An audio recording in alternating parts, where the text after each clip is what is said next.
Right, and now let's cross over to the coastal region where our reporters Kevin Mutai and Bill Otieno are on standby. Kevin, let me start with you. You've been covering this matter. You've been speaking to the authorities and to the locals.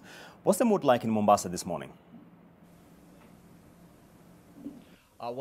Good morning to you, and we are joining the broadcast from Mombasa offices here in the the county 001, I beg your pardon. And of course, also we are closely monitoring the efforts by the government and security officials in containing the spread of coronavirus. And remember, the presidential directives will start kicking in today at 7 p.m. in the three coastal counties, that is the county of Mombasa, Kwale and Kilifi. So the law enforcement are warning that if you will be found in Kilifi by 7 p.m. today, then you better stay there for the next 21 days, and they will not be allowing, any county interactions between those three particular coastal counties in this particular coastal strip. And of course, they've outlaid several security guidelines on the cessation of movement in the three counties. There's a communique that was released by the State Department of the Interior and Coordination of National Government, and I'm just going to go through some of those detailed brief that was issued yesterday, that the daily nationwide curfew is still on in the three affected counties of the coast, that is from 7 p.m. to 5 a.m. and no one will be allowed to leave the boundaries of the three counties, that is Mombasa, Kilifi and Kwale. And of course, the security officials have been given the geographical positions on where they will be mounting roadblocks to ensure that nobody will be able to leave those places. And of course, also they are saying that the only movement of cargo will be allowed, and of course banning any movement of pedestrians and any passengers aboard any form of vehicle, be it motorcycle, bicycle, aircraft or even train. And of course also all cargo, all the vehicles carrying cargo have to be inspected by police officers, and of course also the details of the driver, the destination of the cargo, and of course where it comes from. All those information must be provided by to the law enforcement officers. And again, we are being informed that the vehicle that has no more than 4 persons, the driver and a minimum of 3 designated assistants, all those details also must be provided to the law enforcement officers. That is with regard to the movement of cargo across the 3 counties, and of course also the name of and details of the driver together with the assistants, the origin of the journey, as I said, and of course also the nature of the cargo on board the vehicles.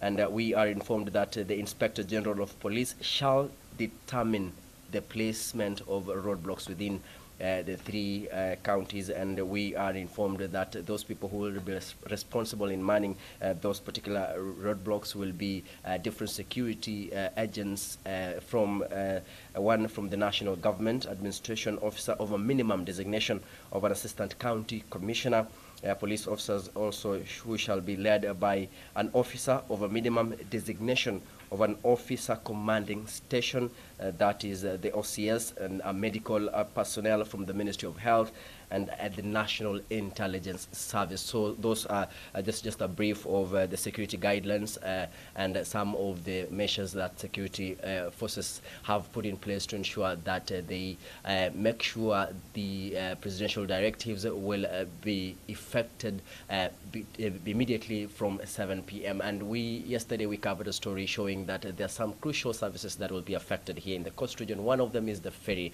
services that normally serves more than 200,000 people per day, and we were informed by the regional commissioner John Elungata yesterday that these particular services will be only serving the people of Mombasa County, because those from Kwale County will not be allowed to pass Shika Adabu or the place called Connector in that particular county of Kwale towards Mombasa. So we're still on standby to look at this issue, how it's going to affect movement across the 3 coastal counties, and of course we'll be also speaking to residents how they have prepared. Some who are planning to travel today to make sure that they beat the 7 p.m. curfew. And of course, also remember, by tomorrow morning, no one will be allowed to leave their counties, be it Mombasa, Kwale, or Kilifi. And of course, also, Julius, before I hand it over back to you, we are informed that the county government of Kilifi has begun the recruitment exercise of health workers, and these include nurses, clinical officers, lab attendants, and technicians, among other categories. And of course, people who are qualified for those respective fields have been urged to apply. And of course, this is in efforts towards boosting the human resource in addressing the issue of COVID-19. Remember, out of the 172 cases confirmed in the country, the Coast region still remains a hotspot for this coronavirus. Mombasa somehow becoming second after Nairobi. Yesterday, the Ministry of Health confirmed 2 cases from Mombasa County, and this is a worrying trend.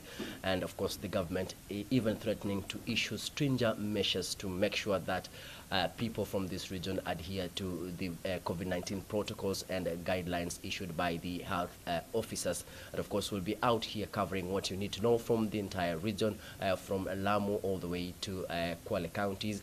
3 counties here in the Coast region have not confirmed any case for COVID-19, and so far the government is ensuring that the 3 coastal counties, that is of Kwale, Mombasa, and Kilifi, enough will be done to ensure that they stop the spread and arrest any cases of COVID-19. So, Julians, we are on standby. Make sure that you stay tuned to NTV, and we'll let you know what you really have to know from the Coast region here in Mombasa. My name is Kevin Mutai.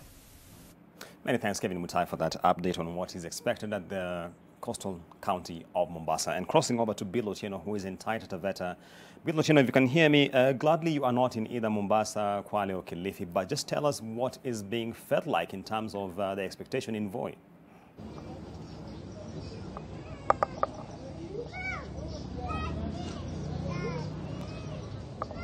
Well, thank you very much, Julian. And I'm joining the broadcast from Voi. And indeed, I've been following up over anything that, or any development that comes up in the course of these tough times of history.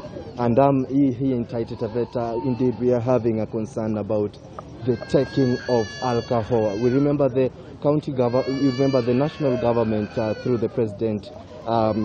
We saw President Kenyatta trying to tell people, or he banned all the bars that are working. Also, hotel were part of that directive, that no bar should be selling or should be open selling alcohol. But on the other flip side, we see here in Voi, and we saw areas like Mwambiti, Voi Town, Mwakingali, and Sikujua are notorious on selling the beers or selling these alcohol secretly. The biggest concern here comes as we do understand that we are having children back at home who are supposed to be in school, and they're at home. This is where we see parents hiding and go to these areas, or these designated areas where they go and pick this alcohol in secret and sell them and take them home or consume them home.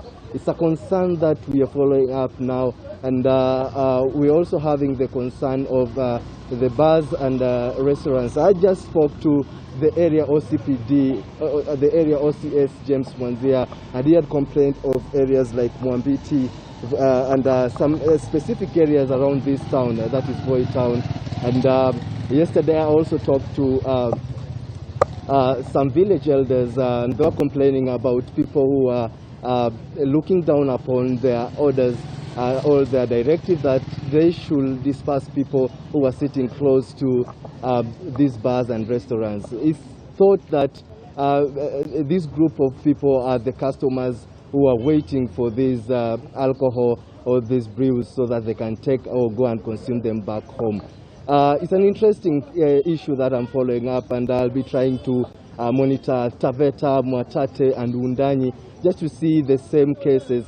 And just not to leave it aside, we also have illicit brew game going on now since bars are being closed, and many people are flocking in these areas going to or going for the same.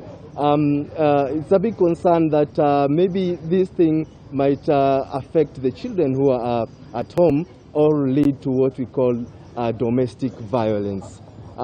This is what I'll be following for you up, Julians, and I'll be giving you more details as things develop in the course of the day.